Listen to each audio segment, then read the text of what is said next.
Hello दोस्तों, आप सभी का स्वागत है आपके एजुकेशनल चैनल और स्टेप फॉर लर्निंग में। तो आज हम लोग इस वीडियो के अंतर्गत सिंपल प्रेजेंट टेंस के इंट्रोगेटिव सेंटेंसेस यानी WH टाइप्स इंट्रोगेटिव सेंटेंसेस का अध्ययन करेंगे। तो देखिए, ये ऐसे वाक्य हैं जिनके प्रश्न वाचक वाक्यों में प्रश्न सूचक शब्द जैसे कब, क्यों, कहाँ, कैसे आदि आएंगे।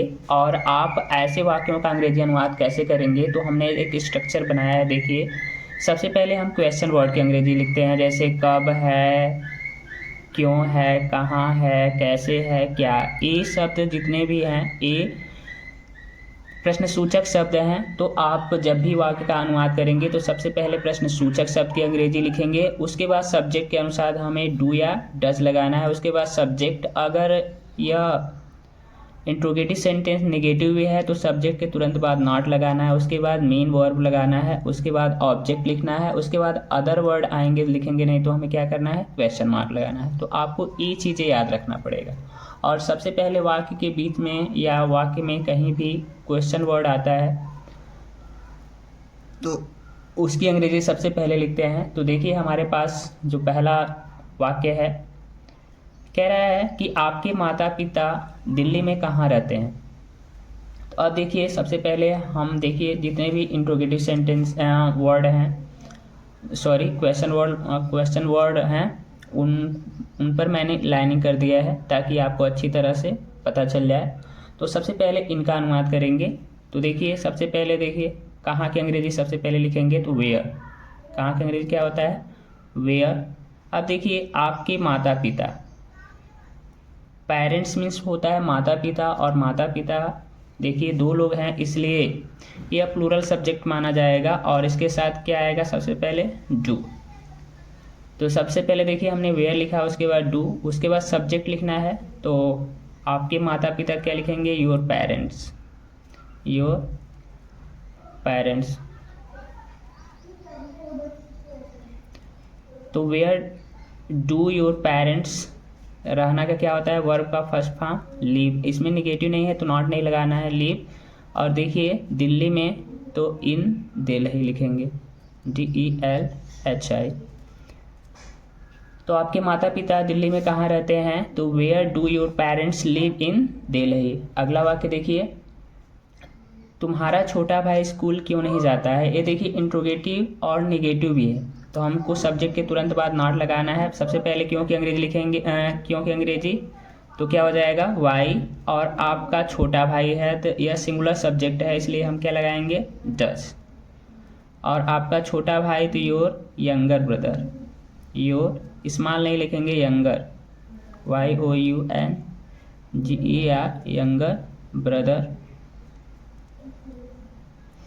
और निगेटिव है तो तुरंत सब्जेक्ट के तुरंत बाद नॉट लगाना है। उसके बाद मेन वर्ब का फर्स्ट फॉर्म गो, और स्कूल जाना का उससे पहले टू प्रीपोजिशन आएगा, स्कूल। तो why does your younger brother not go to school. आपका छोटा भाई या तुम्हारा छोटा भाई स्कूल क्यों नहीं जाता है। अगला देखिए, वे लोग समय पर काम क्यों नहीं करते हैं। तो देखिए क्यों की अंग्रेजी सबसे पहले लिखेंगे, तो क्यों का अंग्रेजी क्या होगा, वाई। उसके बाद सब्जेक्ट देखेंगे, वे लोग है इसलिए क्या आ जाएगा, डू। उसके बाद वे लोग का अंग्रेजी दे। निगेटिव है तो सब्जेक्ट के तुरंत बाद नॉट लगाइए, नॉट। और काम करना का क्या होता है, वर्क। और समय पर ऑन टाइम, ऑन टाइम। तो why do they not work on time. अगला वाक्य देखिए, वह अपनी समस्याओं को कैसे हल करता है। तो कैसे की अंग्रेजी हम क्या लिखेंगे, हाउ। वह है इसलिए इसके अनुसार सब्जेक्ट के अनुसार डज आएगा, सिंगुलर सब्जेक्ट, हाउ डज। उसके बाद ही। हल करना का क्या होता है, सॉल्व, SOLVE, सॉल्व। अपनी समस्याओं को हिज। देखिए ही के साथ जो पॉजेसिव एडजेक्टिव होता है वह हिज आता है। और प्रॉब्लम्स, तो वह अपनी समस्याओं को कैसे हल करता है, तो how does he solve his problems. तुम्हारी बहन सुबह में क्यों नहीं पढ़ती है। तो अब देखिए क्यों की अंग्रेजी क्या होता है, सबसे पहले वाई लिखेंगे। और तुम्हारी बहन है तो इसलिए सिंगुलर सब्जेक्ट है, इसलिए क्या आ जाएगा डज।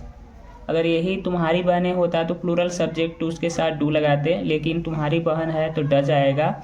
उसके बाद सब्जेक्ट योर सिस्टर नेगेटिव भी है तो सब्जेक्ट के तुरंत बाद नॉट लगाना है। और पढ़ना क्या होता है, रीड या स्टडी लगा सकते हैं, रीड। और सुबह में तो क्या लिखेंगे, इन द